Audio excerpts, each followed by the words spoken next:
Construção dos reais, aula 8, densidade dos racionais. Eu ainda não defini o que é que significa um conjunto ser denso nos reais, vou definir só depois. Primeiro a gente vai ver, né, a gente vai formalizar como enxergar os racionais dentro dos reais. Porque isso aqui é algo que pela nossa construção a gente não tem de graça. Então, isso aqui a gente não tem, os racionais dentro dos reais, a gente construiu os reais como classes de equivalências, de sequências racionais de Cauchy. Então, tem números racionais aqui dentro, mas seria um pouco forçado dizer que esse conjunto dos números racionais é um subconjunto dos reais, tá? O que a gente tem, na verdade, vou chamar de teorema,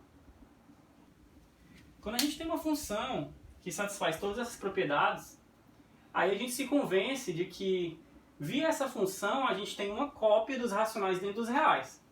Porque ela é injetiva, então não vai ter dois elementos indo num só. Deixa eu escrever aqui a definição para quem não lembra.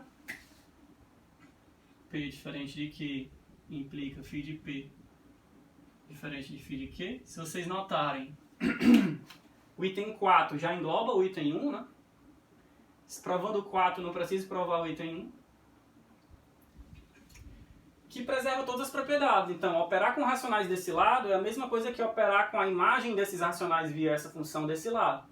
Então, de fato, né, a gente tem bem comportadinho aqui uma cópia dos racionais dentro dos reais. E essa cópia é que a gente se refere quando a gente pega um racional aqui dentro, pega um racional aqui, pega um real, multiplica. Na verdade, ao invés de pegar um número racional, você está pegando a imagem de um número racional via essa função. Então vamos provar essas propriedades, elas são bem fáceis. Quem já estudou um pouquinho de estudos algébricos já viu já viu coisa parecida. Se você sabe o que é, na verdade, isso aqui me garante que é um homomorfismo de corpos, porque o conjunto dos números racionais também é um corpo. Então isso é um homomorfismo de corpos. E que preserva a ordem. Dúvidas até aqui?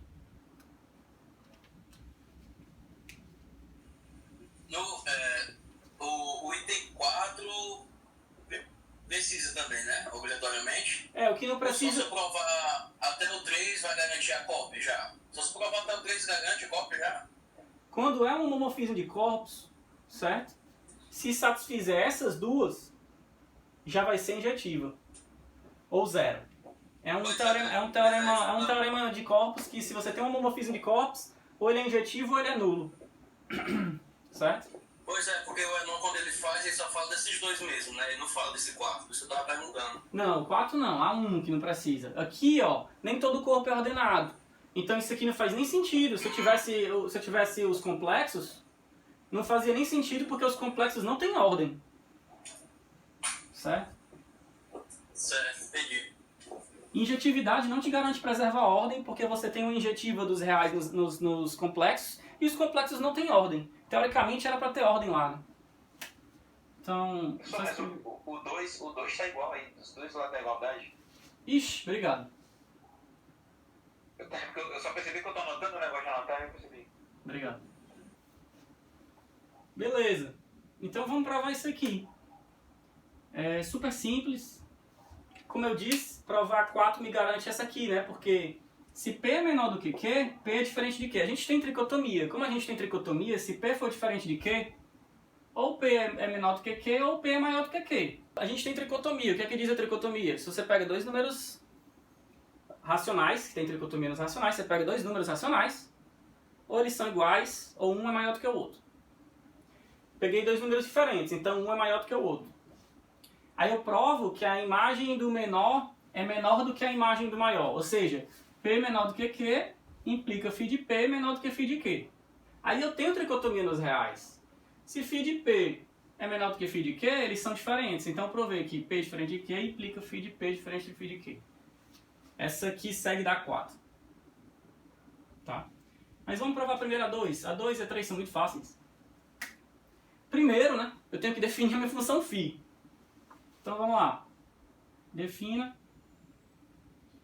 φ dos racionais nos reais, pondo coloca aqui embaixo.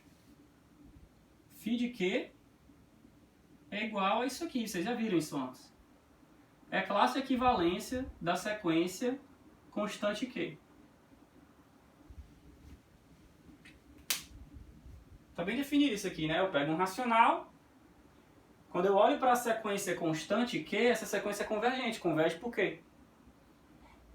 Então ela é de Cauchy. E ela é racional porque todas as entradas têm um número racional. O número racional Q.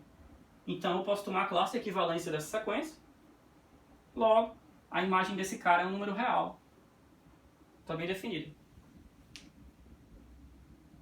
Essa é a minha definição. Eu não sabia quem era φ de Q, agora eu sei. A gente já estava usando isso, né? Quando eu pegava um número natural, eu pegava um número racional nos reais, eu pegava uma classe dessa. Eu já estava usando essa função. Eu decidi falar dessa função só agora porque essa propriedade é importante e eu não tinha falado de ordem na época, né? Ok? Então, φ de P mais Q é igual a essa sequência aqui, onde todas as entradas têm o número P mais Q. E a gente sabe pela definição da soma que isso aqui é a soma desses dois números reais.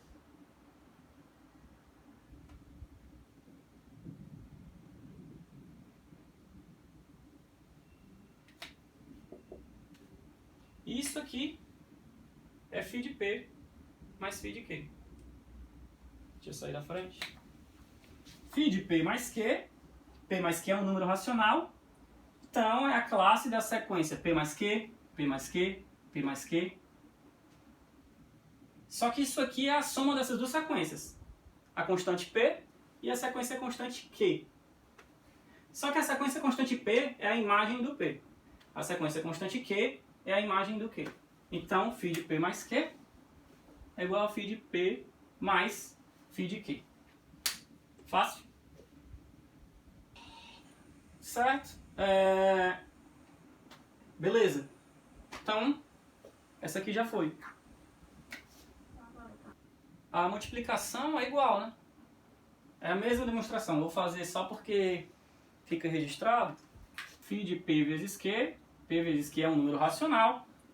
A imagem desse número racional é a sequência constante, onde todas as entradas são esse número racional.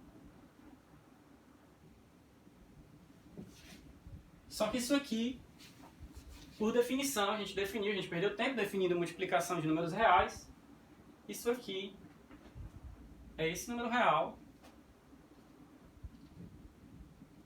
vezes esse número real.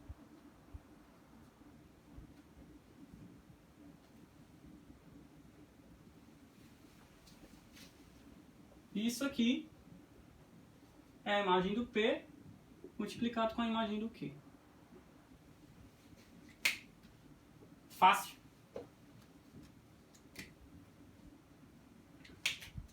Essa função é definida dessa maneira. A gente já viu que é função, né, que está bem definido. A gente já viu que satisfaz, preserva soma, preserva multiplicação. Se a gente provar que preserva isso aqui, acabou. Beleza? Então vamos lá. Se P é menor do que Q, certo? P é menor do que Q. Vamos escrever assim, suponha P menor do que Q. Que é a nossa hipótese, né, nessa implicação. Suponha P menor do que Q. Aí a gente tem que φ de P vai ser essa sequência aqui. E φ de Q vai ser essa sequência aqui. E aí, o que é que significa φ de Q ser maior do que φ de P? A definição das outras aulas. A gente tem que mostrar... vou escrever assim. Lembre que φ de P é menor do que φ de Q se somente se φ de Q menos φ de P é maior do que zero.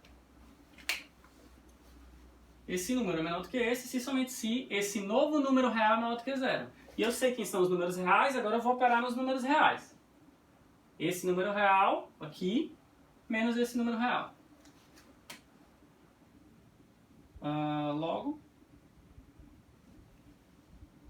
o φ de Q menos o φ de P vai ser igual a essa sequência bem aqui. Q menos P na primeira entrada, Q menos P na segunda entrada, opa. Q menos P em todas as entradas. E aí, como Q é maior do que P, por hipótese, isso aqui é um número racional diferente de zero. Isso aqui é um número racional diferente de zero. Todas as entradas são números racionais diferentes de zero. Então ele satisfaz que existe um índice tal que para lá daquele índice todas as entradas são maiores do que zero. Porque todas são. E não apenas existe um índice, como para qualquer índice, a partir desse índice, todas as entradas são maiores do que zero. E a outra condição, né? Então a definição era que, vou escrever aqui no cantinho, um número real ser maior do que zero é quando satisfaz essas duas condições. A sequência não converge para zero e a partir de certo índice todo mundo é maior do que zero. Olha para essa sequência aqui. Essa condição aqui é moleza, né? Todas as entradas são maiores do que zero por conta da hipótese. Então essa condição já foi. E por que ela não converge para zero? Porque ela é uma sequência constante, né? A única sequência constante que converge para zero é a sequência 0, 0, 0, 0. E essa não é a sequência 0, 0, 0, 0. Certo? Então acabou. Isso aqui vai ser maior do que zero. Só isso. E aí A1 segue da 4, né?